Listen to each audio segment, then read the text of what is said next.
Desde hace ya muchos años, mi verdadera pasión en la vida ha sido la pesca.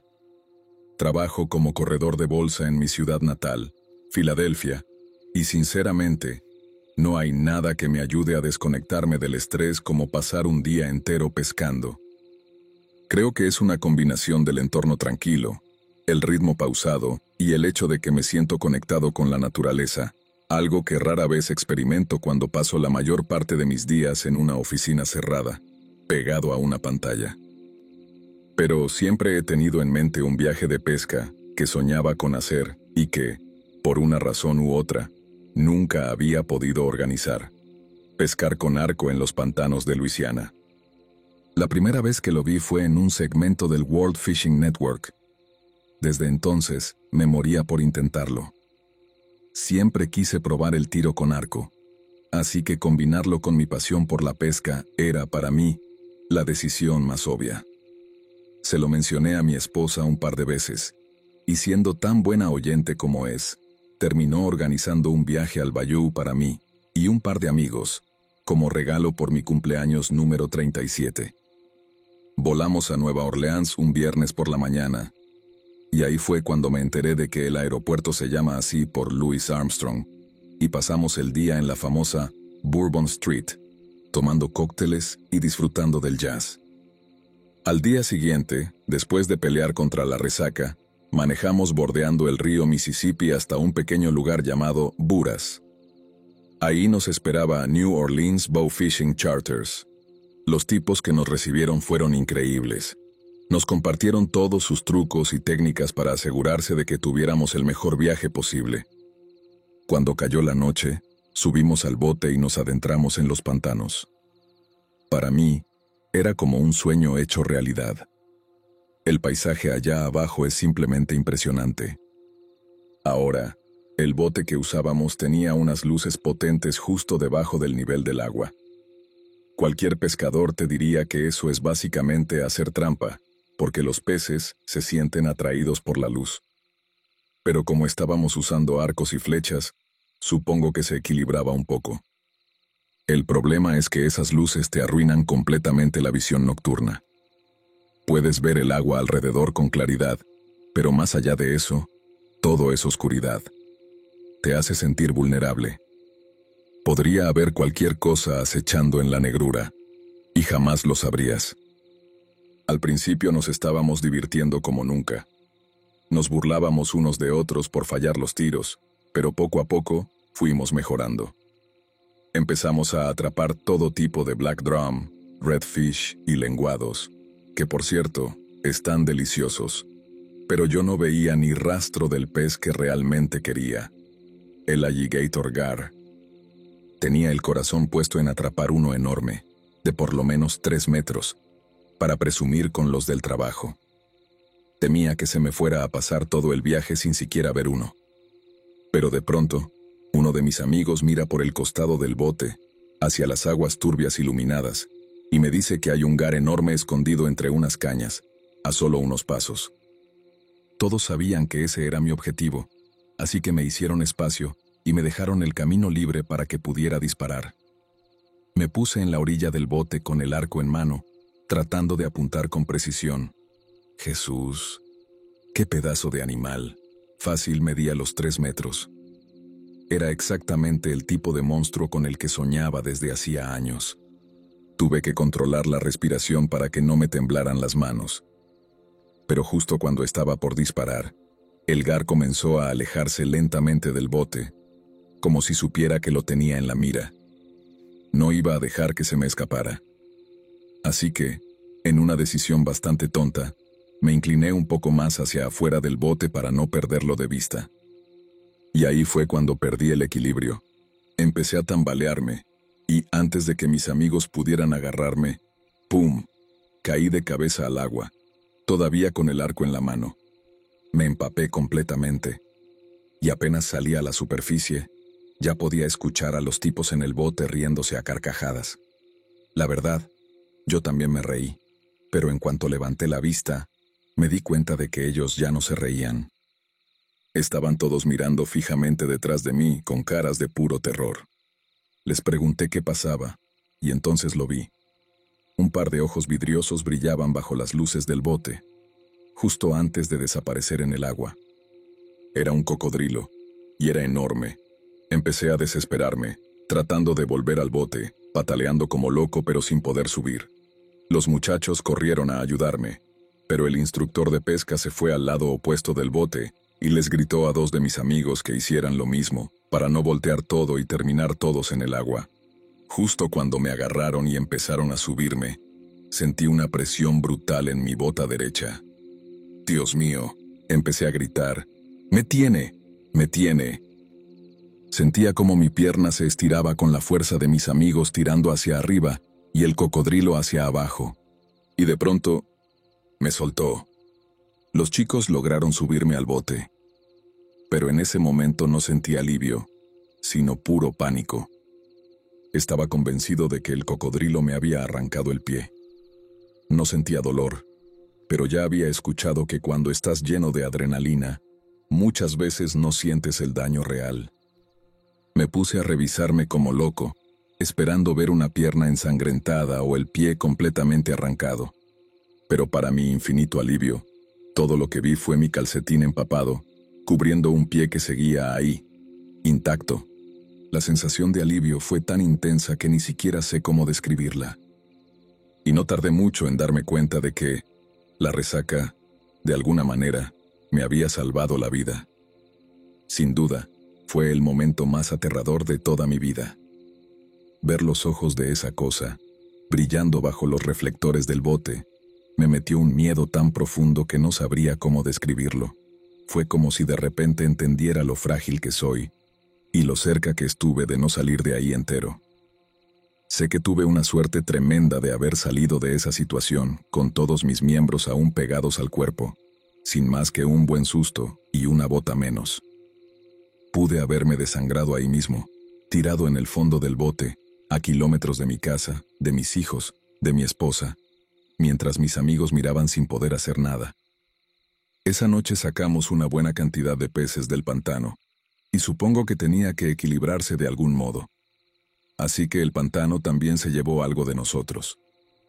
Al final no logré atrapar al gar que tanto quería, ese enorme que había soñado mostrarles a mis compañeros en la oficina. Pero, sinceramente, me dio igual. Estaba feliz de no haber terminado como cena de caimán.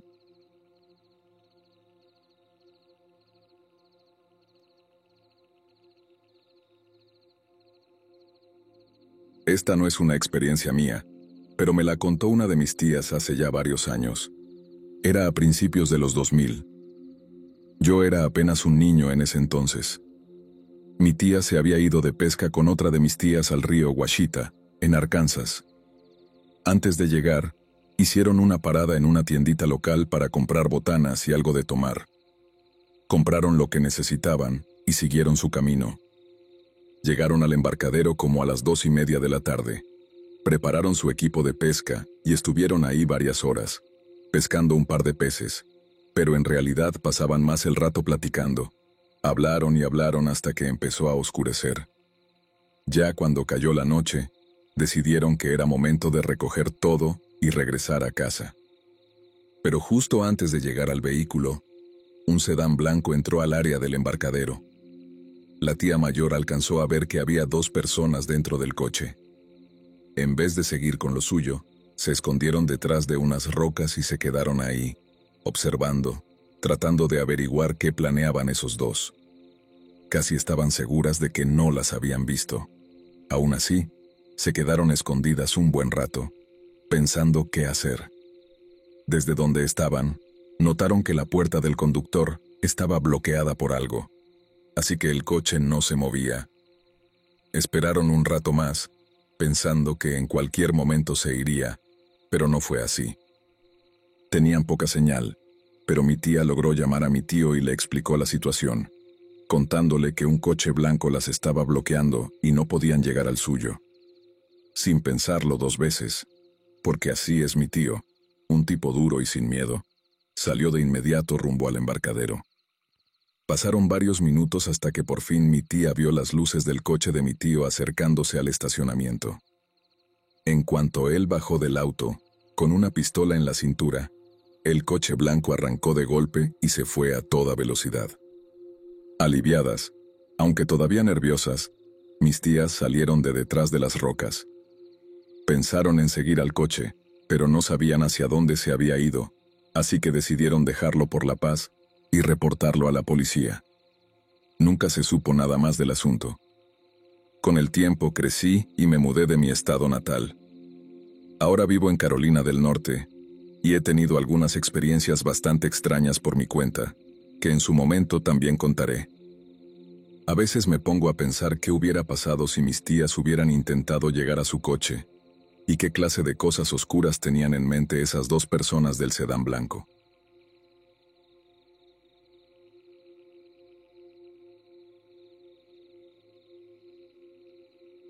Viví cerca de ese estanque por más de 18 años. Lo vi transformarse de un pequeño estanque en una granja rodeada por campo y bosque denso, a estar prácticamente encajonado entre tres enormes vecindarios, con una alberca al lado que solo estaba separada por una delgada franja de árboles.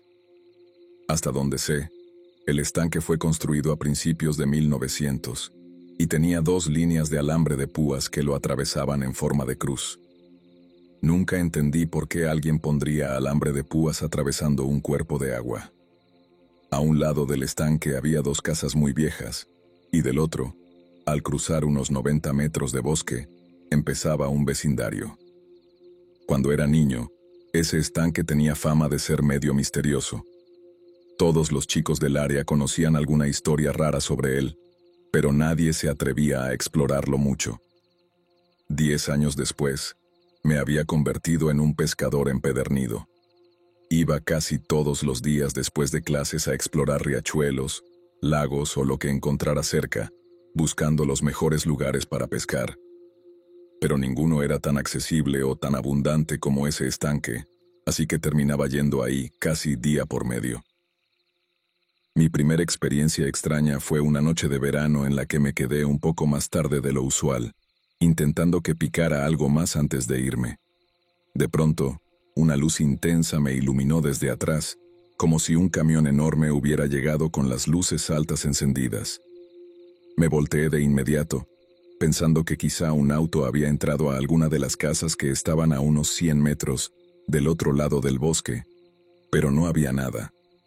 Y por el ángulo en el que estaba, era imposible que unas luces llegaran así desde una carretera o un auto. Me dio mala espina y decidí que ya era suficiente por esa noche. Tomé el sendero que llevaba al estacionamiento de la alberca y me fui. La segunda vez ocurrió meses después, pero fue mucho más impactante. Iba caminando por el mismo sendero, con mi mochila de pesca en la espalda, cuando sentí claramente un empujón, como si alguien la hubiera golpeado de lado, intentando hacerme girar. Fue justo en el mismo punto donde la vez anterior me había dado la luz. Me detuve un momento y miré hacia el estanque. Pensé que quizá me había enredado con un hilo de pescar, o algo así. Pero no. En el agua, justo frente a mí, había una pequeña figura de arcilla de Ganesha y un coco. Ver elementos de la cultura india no era raro para mí. En mi zona vivía una de las comunidades indias más grandes del país, y muchos de mis amigos de toda la vida eran indios. Pero lo que me impactó fue la forma en que todo sucedió. Como si algo quisiera que viera eso. Pasé de estar asustado por el empujón, a sentirme intrigado, casi reconfortado, por lo que fuera que me estaba señalando aquello. La tercera historia es más bien una explicación sobre ese lugar en particular donde siempre pasaban cosas. Era una pequeña abertura entre los arbustos, desde donde se podía pescar. Medía como 2 metros por 2, y por alguna razón, el pasto no crecía ahí. Encima había un árbol con un aspecto exótico, claramente no nativo, que colgaba unos 3 metros por encima. En ese punto, casi siempre había algún animalito, un conejo, una ardilla, un pájaro, y no te quitaban la mirada de encima hasta que te acercabas demasiado, como a 1 metro. Si no había un animal, aparecía algún objeto raro. Una vez fue un cuchillo, otra, pedazos de madera vieja. En otra ocasión, piedras de colores, Incluso, una vez, juraría que vi un reloj carísimo, de esos de $500. Era como si alguien dejara esas cosas a propósito, o como si el lugar mismo las generara, como en un videojuego. Curiosamente, ese lugar nunca me dio miedo. De hecho, me gustaba ir ahí con amigos cuando hacía buen clima. Tenía algo, no sé, una energía distinta. Se sentía bien. La última experiencia que tuve ahí fue, sin duda, la más perturbadora. Un día, después de clases, fui al estanque con un amigo y un par de chicas a pasar el rato. Estábamos justo en ese mismo lugar cuando de pronto vimos a un niño pequeño, de unos 3 a 5 años, corriendo desde una casa vieja del otro lado del estanque. Nos preocupamos y le preguntamos qué hacía ahí solo, dónde estaban sus papás, ese tipo de cosas. Pero el niño no parecía muy interesado en nuestras preguntas. En cambio, nos empezó a hacer preguntas a nosotros, que si éramos niños o adultos, que cuántos años teníamos, cosas así.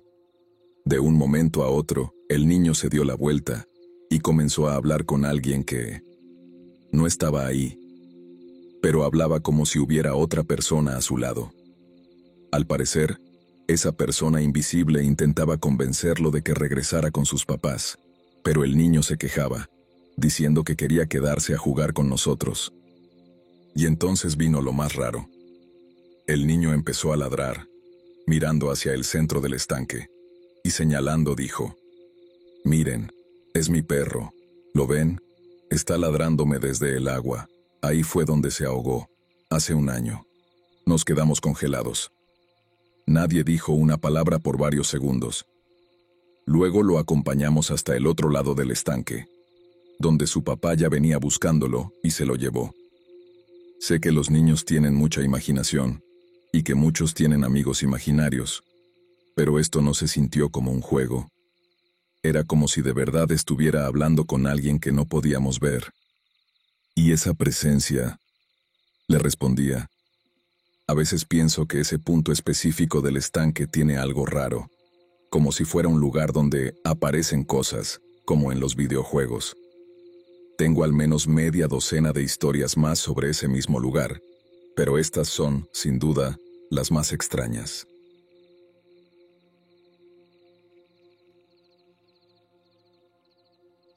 A finales de agosto, salí a pescar con un tipo con el que estaba saliendo en ese momento. Ahora es mi novio.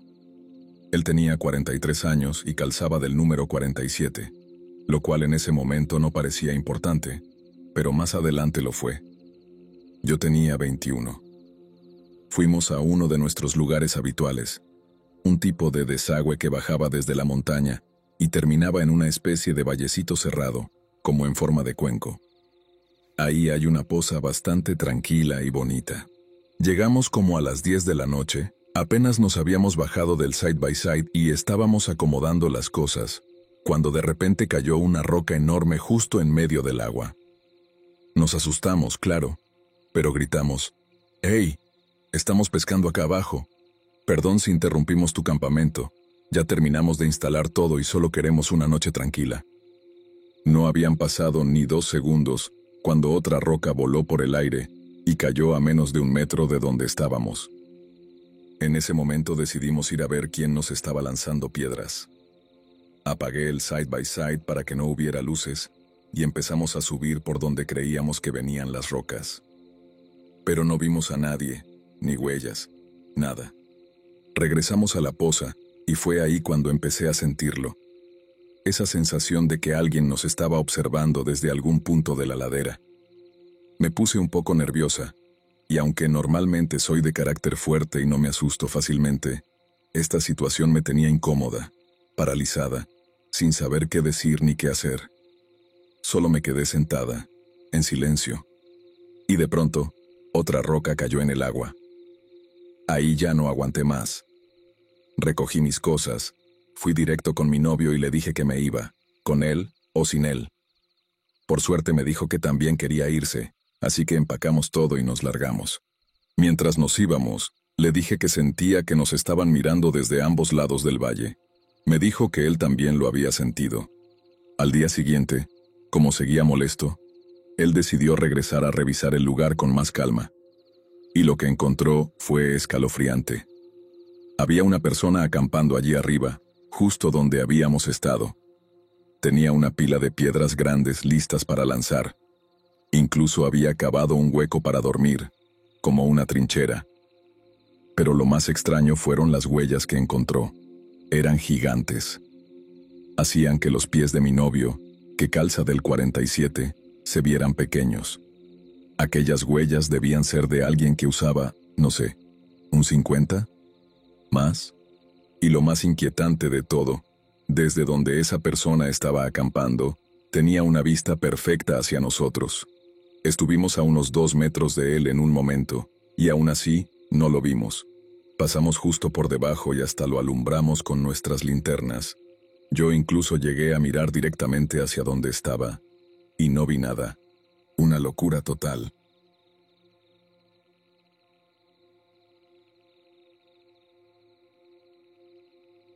Hace unas décadas, estaba relajándome al borde de un lago muy concurrido, tratando de aprovechar el pique de la tarde.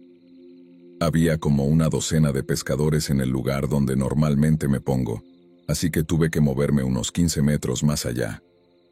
Encontré un sendero empinado que bajaba hasta la orilla, unos 2,5 metros hacia abajo, con vegetación espesa a ambos lados. Me acomodé en una roca desde donde, si me recargaba un poco contra el borde del barranco, podía fingir que estaba sola. Así que ahí estaba yo, tranquila, esperando que algún trucha hambrienta picara. Fue entonces cuando escuché a alguien bajando por el camino. Pensé que era otro pescador, pero no.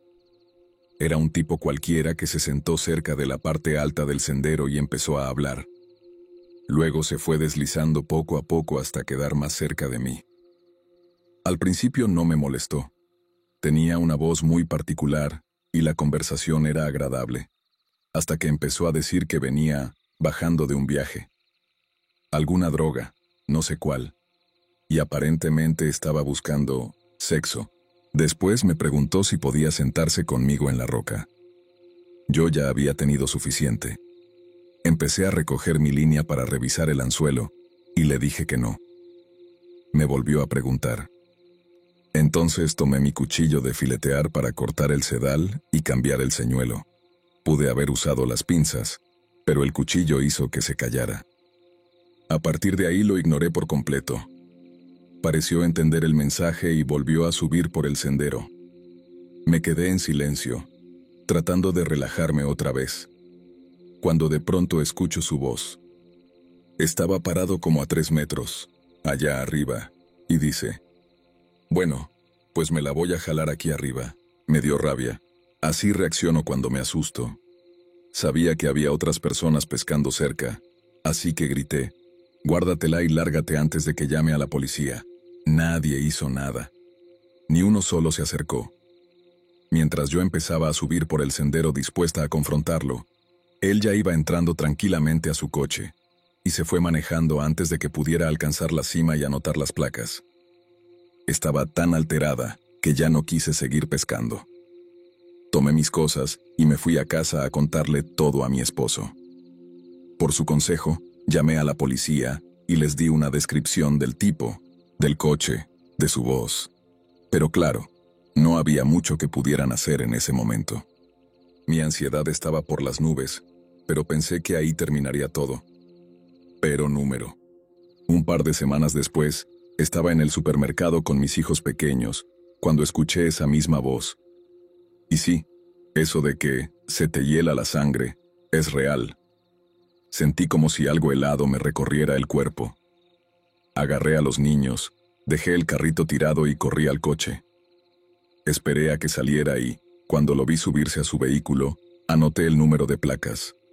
Mis hijos empezaron a alterarse al verme así, y no los culpaba. Al darme cuenta de que ese tipo vivía en mi misma zona, volví a llamar a la policía con la nueva información.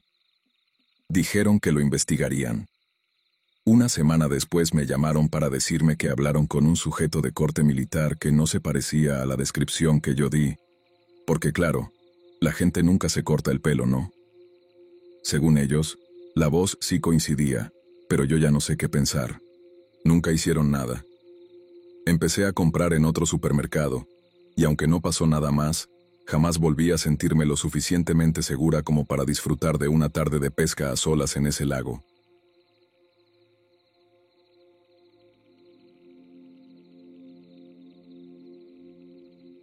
He sido oyente por mucho tiempo, pero esta es la primera vez que envío una historia.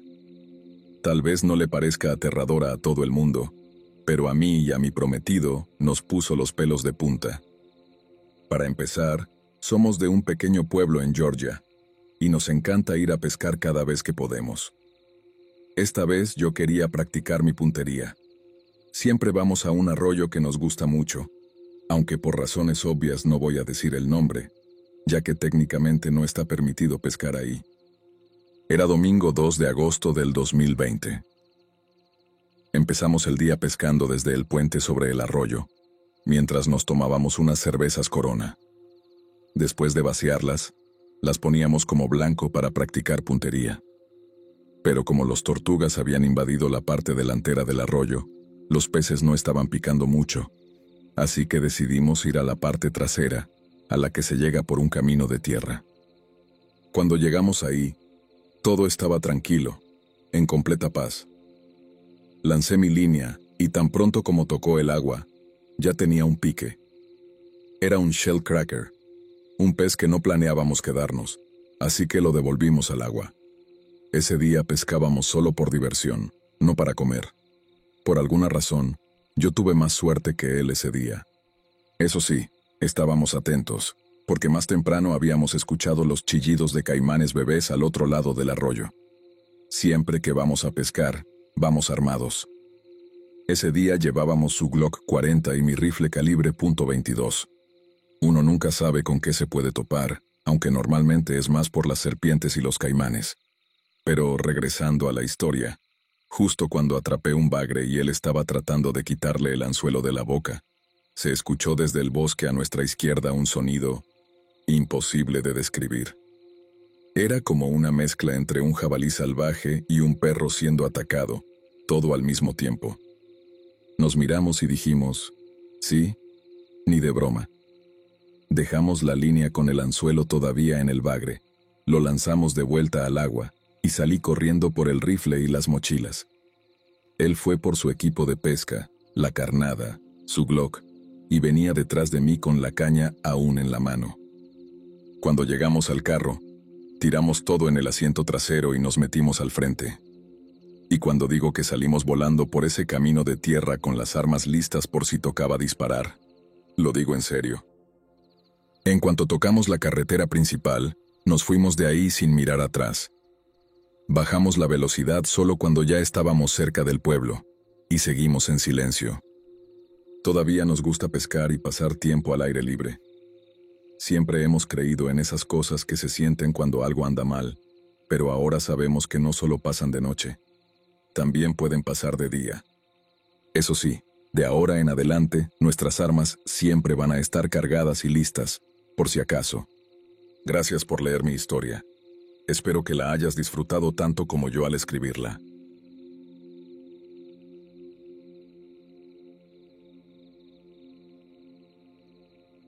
Solo he usado una tabla Ouija 2 veces en mi vida.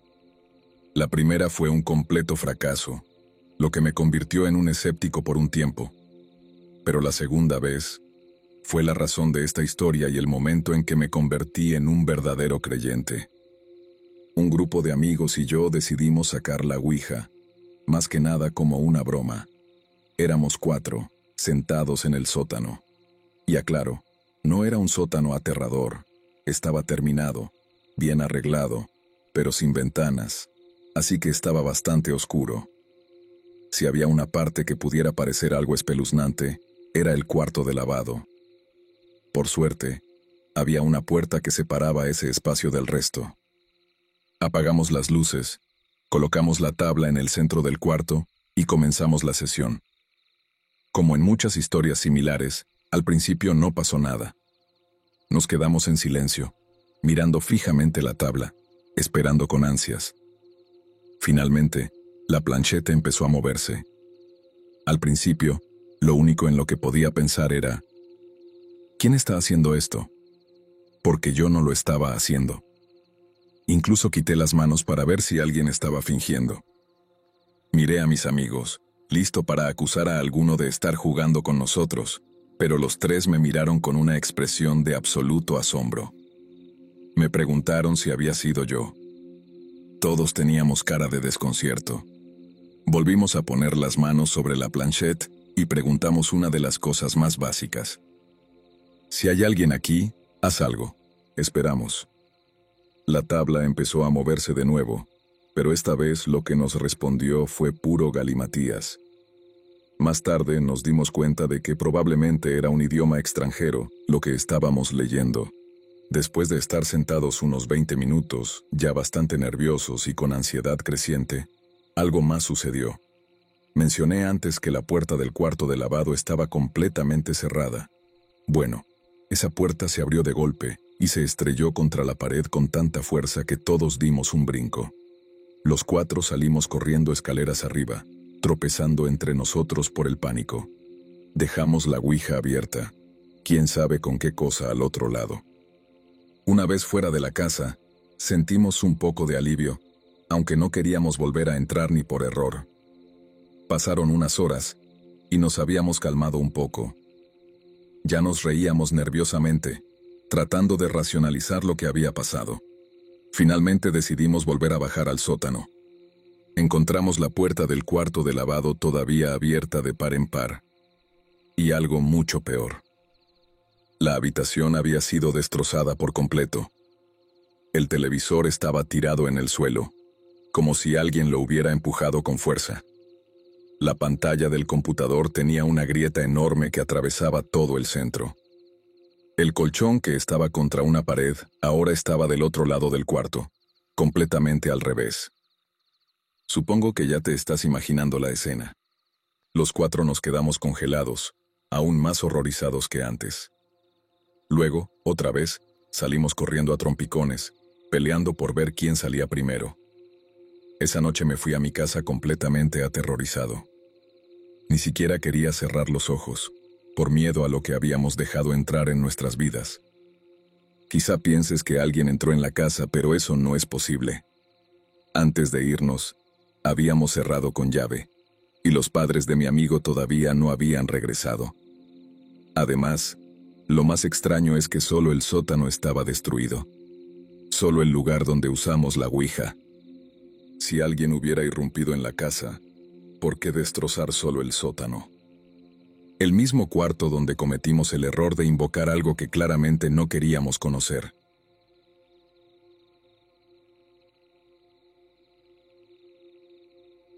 La historia es de mi tía.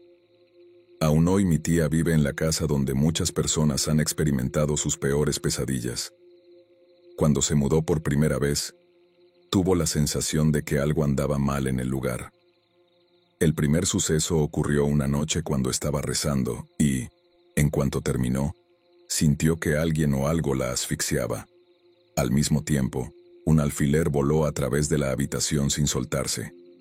Se asustó, pero no pudo hacer mucho más que rezar de nuevo, ya que esa era la única opción que tenía.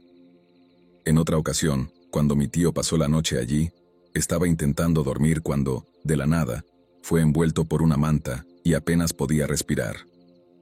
Se quedó una noche más, pero esa misma noche, mientras trataba de dormir, oyó a alguien buscando algo en la oscuridad.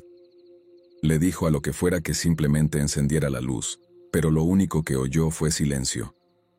Le pareció tan extraño que encendió la luz, pero no vio absolutamente nada. Sin embargo, la experiencia más aterradora fue cuando apareció la bruja. Una anciana extraña y rencorosa ofreció un regalo bastante sospechoso. Unas botas simples, las cuales mi tía rechazó, ya que la bruja admitió que las botas estaban malditas para romperle las piernas. La misma anciana, que llegó una noche en la noche más oscura de todas, fue vista por mi tía asomándose por las ventanas. La vio pisoteando con fuerza y pudo oírla pisar también en el techo. Lo más inquietante fue que una anciana así se atreviera a llegar hasta el techo. Después comenzaron a aparecer arañazos en las paredes, marcas que se formaron justo frente a ella, pero que parecían surgir de la nada. Muchos vecinos advirtieron a mi tía que había maldad en esa casa, pero ese era su hogar, y tenía que lidiar con ello. Le dijeron que buscara la fuente, que según ellos era un cráneo enterrado en el suelo alrededor de la casa. Ella ha intentado encontrarlo, pero su búsqueda no ha dado resultados. Con el tiempo se ha acostumbrado a la maldad que habita en esa casa, aunque ésta sigue robándole el alma a sus visitantes cada vez.